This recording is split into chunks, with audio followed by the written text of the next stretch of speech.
Somos balbuceos, nombres, canciones de cuna, anécdotas, chistes. Porque las palabras que decimos y oímos desde la primera hasta la última nos constituyen, nos hacen humanos, generan el andamiaje de la memoria personal y colectiva. El universo de cada individuo y cada pueblo empieza y termina con su lenguaje. Por eso, las puertas de la memoria son infinitas. La palabra humana es un contacto privilegiado con el mundo y viene de la mano de nuestra lengua materna, de ese linaje lingüístico que se cocinó en las ollas de nuestras casas, que se compartió junto al pan en las reuniones familiares, que se rió a carcajadas en una esquina del barrio. Cuando hablamos construimos una realidad. Decir es hacer, decir es confirmar, decir es transformar. Aunque a simple vista dé la impresión de que cuando hablamos no pasó nada, la palabra hiere y acaricia, tranquiliza y abruma, libera y apresa, muestra y esconde. Quizá en esta lógica de mostrar y esconder al mismo tiempo, encontramos una forma de definir la literatura. Ese uso de las palabras, en que se dice lo que no se dice y que por tanto nos invita a conocer de una manera nueva e insustituible. En ella, el silencio y la falta se materializan entre las palabras precisas que constituyen la fábula, generando multiplicidad de significados que escapan a los convencionalismos. A veces, en épocas de crisis, de caos, de desconsuelo, da la impresión de que pensar en el arte, hacerlo, defenderlo, es un lujo. Pero en esas épocas, en que parece reinar el oprobio y la falta de humanidad, es aún más necesario, pues en los huecos de la ficción se entreteje la realidad que duele tanto que no sabemos cómo decir. El autor miente para decir una verdad. Así, el escritor y el lector se convierten en Perseo momentáneamente. Miran a Medusa a través del reflejo en el escudo de la palabra para evitar la petrificación. Cada narración es un avance o una pérdida que abre 100 vacíos, 100 preguntas, y cuyas respuestas generan 100 preguntas más, tal como señala Anakin, guardiana del conocimiento sagrado y de la memoria en este universo literario. Por eso, en la creación, una artista aprende a vivir con lo imposible. Debido a que en la palabra suelen replicarse los debates y enfrentamientos de las sociedades que la enuncian, lo que elijo me posiciona respecto del mundo, y aquí no hay lugar para la indiferencia ni la evasión.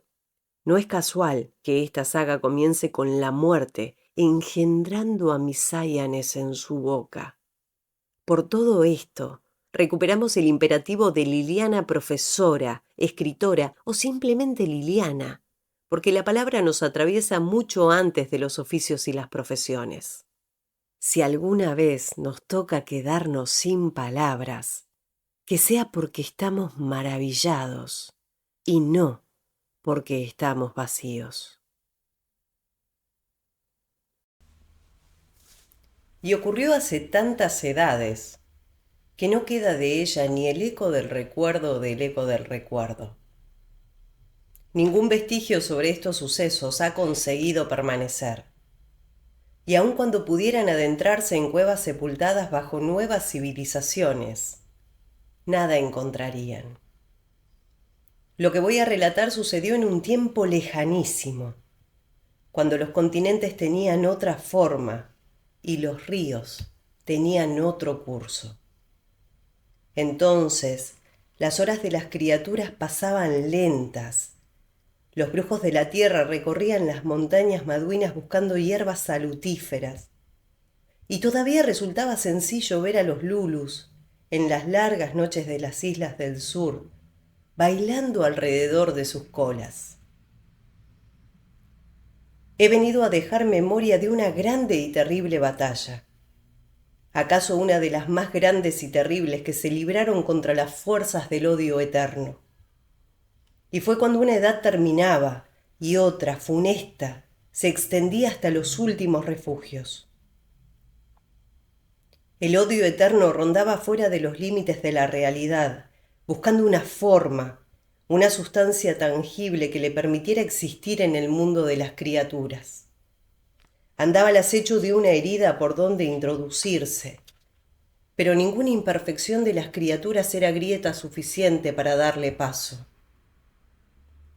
Sin embargo, como en las eternidades todo sucede, hubo una desobediencia que fue herida, imperfección y grieta suficiente. Todo comenzó cuando la muerte, desobedeciendo el mandato de no engendrar jamás otros seres, hizo una criatura de su propia sustancia, y fue su hijo, y lo amó.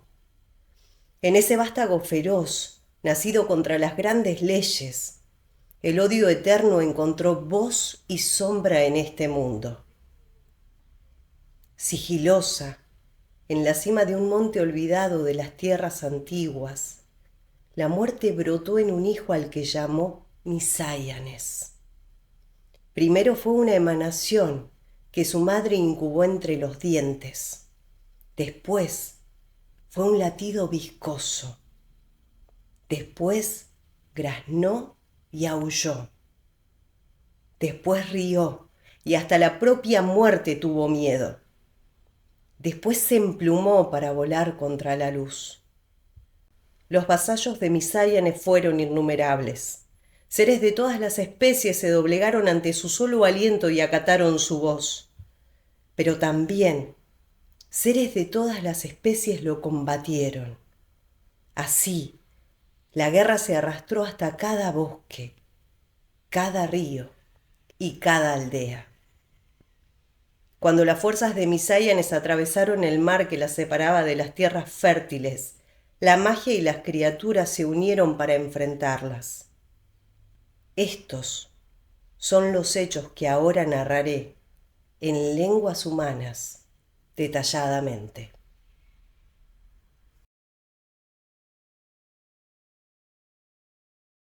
Será mañana, canturrió vieja Kush cuando escuchó el ruido de los primeros truenos. Dejó a un costado el hilado en el que trabajaba y se acercó hasta la ventana para mirar el bosque. No sentía ninguna inquietud porque en su casa todo estaba debidamente dispuesto. Días atrás, su hijo y sus nietos varones habían terminado de recubrir el techo con brea de pino. La casa tenía su provisión de harinas dulces y amargas y su montaña de calabazas. Los cestos estaban colmados de frutos secos y semillas. En el leñero había troncos para arder todo un invierno. Además, ella y las niñas habían tejido buenas mantas de lana que ahora mismo eran un arduo trabajo de colores apilado en un rincón. Como había sucedido en todos los inviernos recordados, regresaba a la tierra de los Usihuilques otra larga temporada de lluvias. Venía del sur y del lado del mar, arrastrada por un viento que extendía cielos espesos sobre los confines, y allí los dejaba para que se cansaran de llover. La temporada comenzaba con lloviznas espaciadas, que los pájaros miraban caer desde la boca del nido, las liebres desde la entrada de sus madrigueras, y la gente de los confines desde sus casas de techo bajo. Para cuando las aguas se descargaban, ningún ser viviente estaba fuera de su refugio. La guarida del puma, las raposeras, los nidos de los árboles y los de la cima de las montañas, las cuevas subterráneas, las rendijas del cubil, las gusaneras, las casas de los usihuilques. Todo había sido debidamente protegido según una herencia de saberes que enseñaba a aprovechar los bienes del bosque y los del mar. En los confines, las criaturas afrontaban lluvias y vientos, con mañas casi tan antiguas como el viento y la lluvia. Será mañana que empezarán las aguas, repitió Kush. Y enseguida se puso a tararear entre dientes una canción de despedida. Cuicuyén y Huilquilén fueron hasta el calorcito de la revieja. Vuelve a empezar con nosotras, pidió la mayor de sus nietas. Kush abrazó a las niñas, las atrajo hacia sí, y juntas recomenzaron la canción que entonaban los Usihuilques antes de cada temporada de lluvia. Cantó la voz cálida y quebrada de la raza del sur. Cantó, sin imaginar que pronto se harían al mar los que traían el final de ese tiempo de bienaventuranza. Ellas cantaban esperando a los hombres que de un momento a otro aparecerían por el camino del bosque con las últimas provisiones. Vieja Kush y Cuicuyén lo hacían al unísono, sin equivocarse jamás. Huilquilén, que solo llevaba vividas 5 temporadas de lluvia, llegaba un poco tarde a las palabras. Entonces levantaba hacia su abuelo una mirada grave, como prometiendo algo mejor para la próxima vez. Las Usihuilques cantaban hasta pronto. Hasta pronto, venado. Corre, escóndete. Mosca azul, vuela lejos, porque la lluvia viene. Padre halcón, protege a tus pichones. Buenos amigos, bosque amado, volveremos a vernos cuando el sol retorne a nuestra casa. Los 3 rostros que miraban desde la casa eran de colores oscuros en el cabello, la piel y los ojos.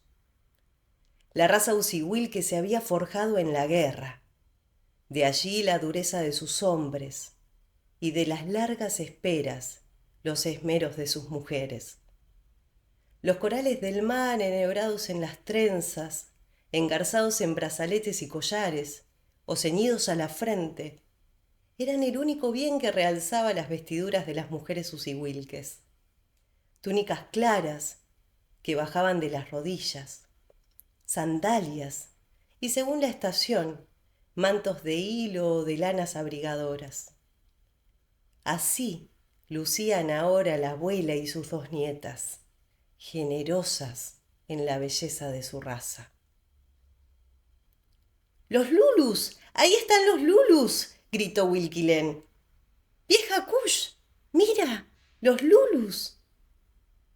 ¿A dónde los ves tú, Huilquilén?, preguntó su abuela.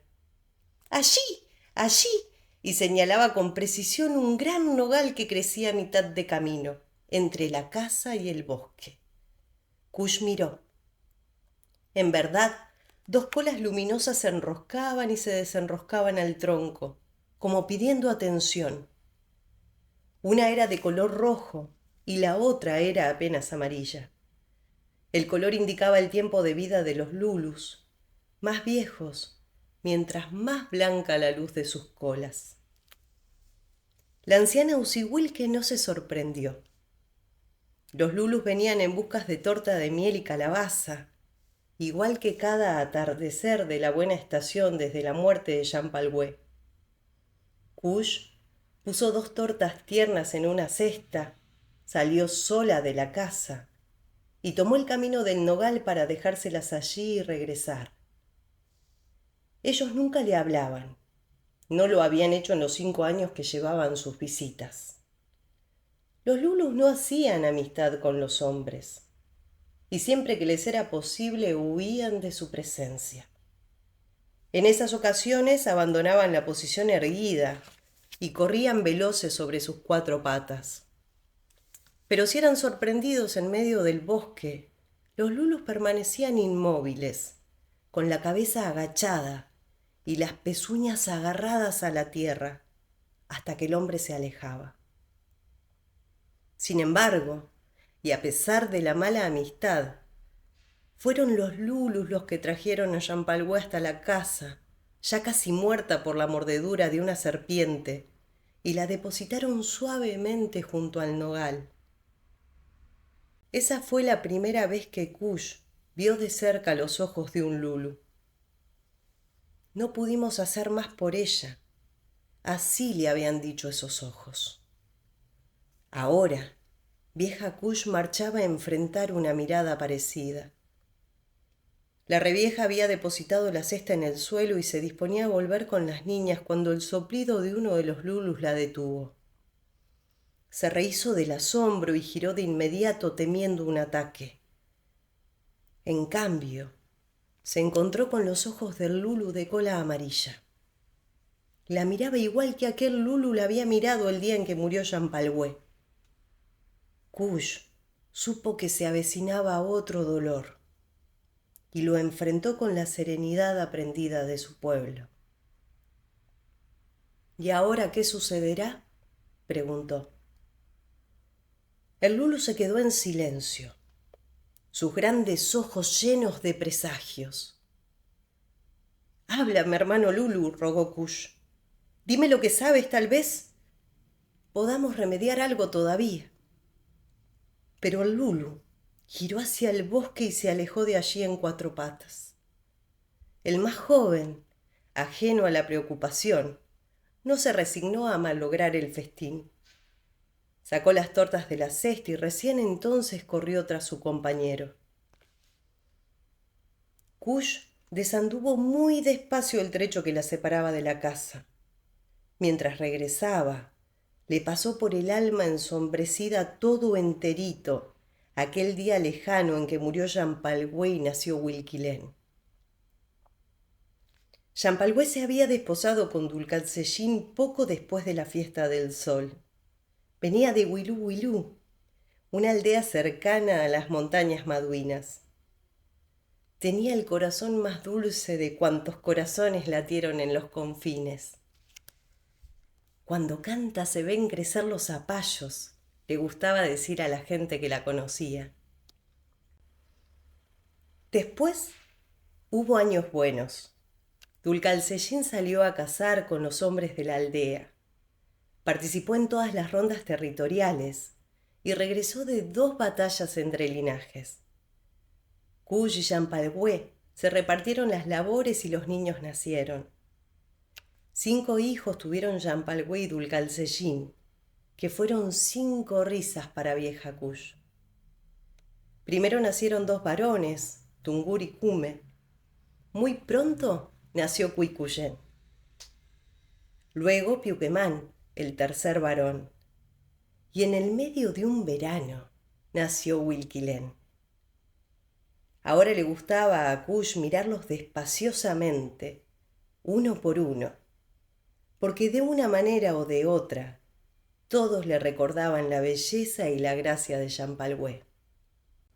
El día del nacimiento de Huilquilén, Champalhué dejó a los niños al cuidado de la abuela y partió hacia el lago de las mariposas.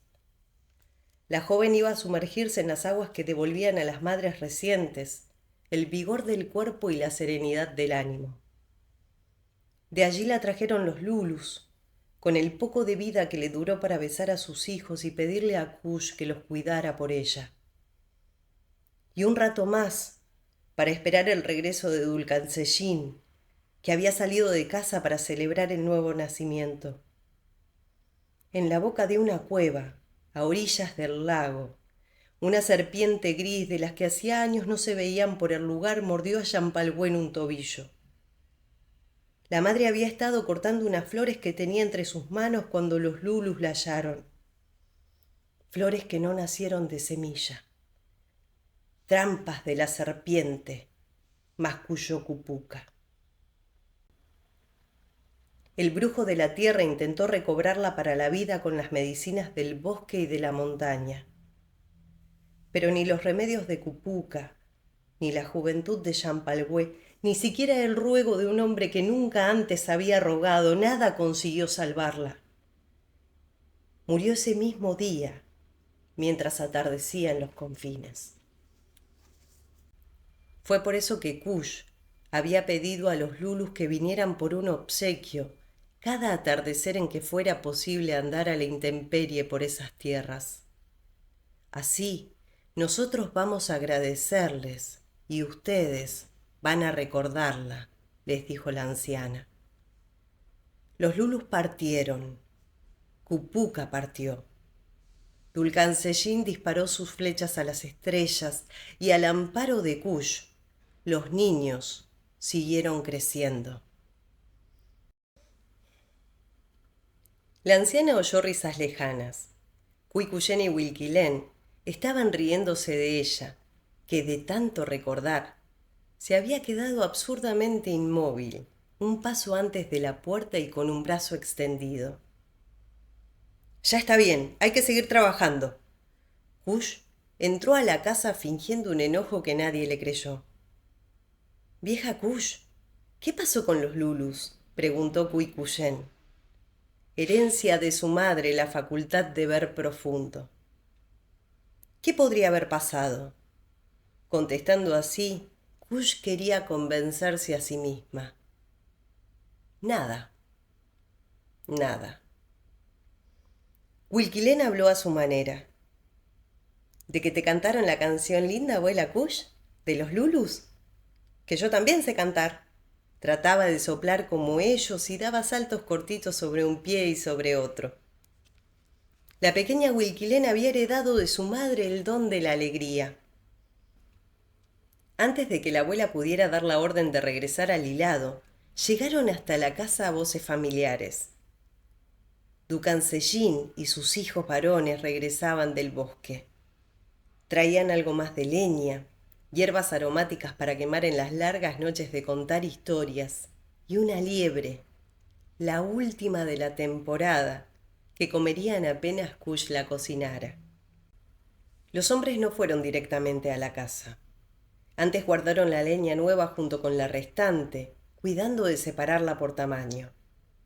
Enseguida se dirigieron hasta una construcción de pared baja y circular levantada con piedras de las Maduinas. Aquel era el lugar donde lavar sus cuerpos y frotar un aceite liviano sobre los rasguños que traían del bosque. El primero en entrar fue Dulcancellín. Detrás de él lo hicieron sus 3 hijos. Afuera la noche se cerró. Los grandes árboles hincaron sus raíces en la tierra. El viento llegó arrastrando una bandada de cuervos y se metió en lo oscuro. Sobre un cuero extendido humeaba la liebre cocida en agua sazonada. Liebre con hierbas de sazón, pan de maíz y hojas de repollo eran la comida de aquel día para la familia del guerrero. A la luz del fuego, los 7 rostros parecían de sueño. Los usihuilques comieron en silencio, y sólo después de que todos hubieran terminado, Dulcancellín habló. Hoy, en el bosque, oímos el tambor de Cupuca llamando a alguno de sus hermanos, y también oímos la respuesta que le enviaron. No pude entender lo que decían, pero los tambores de los brujos sonaban muy extraños. El nombre de Cupuca siempre interesaba a los mayores y silenciaba a los más pequeños. ¿De dónde venía el sonido?, preguntó Kush a su hijo. El tambor de Cupuca venía desde el volcán. El otro se oía más débil, tal vez venía de las islas de los Lulus, terminó Kush. ¿También ustedes lo oyeron? La pregunta de Dulcancellín se quedó sin respuesta porque vieja Kush había regresado a la mirada del Lulu de cola amarilla. Kush, llamó su hijo, te estoy preguntando si también aquí lo oyeron. La anciana salió de sus sombras y pidió disculpas. Sin embargo, no quiso contarle a Dulcancellín el incidente de esa tarde. No oímos nada, dijo, y enseguida agregó. Me gusta adivinar cosas. Mañana veremos a Cupuca en el Valle de los Antepasados. Hablaré con él. Con estas palabras, Dulcancellín dio por terminada la conversación. Cada año, justo antes de que empezaran las lluvias, los usihuilques se reunían en el Valle de los Antepasados para despedirse de los vivos y de los muertos. Era fiesta de comer, bailar y cantar, pero sobre todo de intercambiar aquello que tenían en exceso por aquello que les faltaba para resistir la mala temporada. Día de compensar abundancias con escaseces, de modo que todos tuvieran lo imprescindible. En poco tiempo los separarían la tierra empantanada, los vientos y el frío. No era época de caza, de siembra o de guerra, y la comunicación entre ellos quedaría reducida a las necesidades más severas.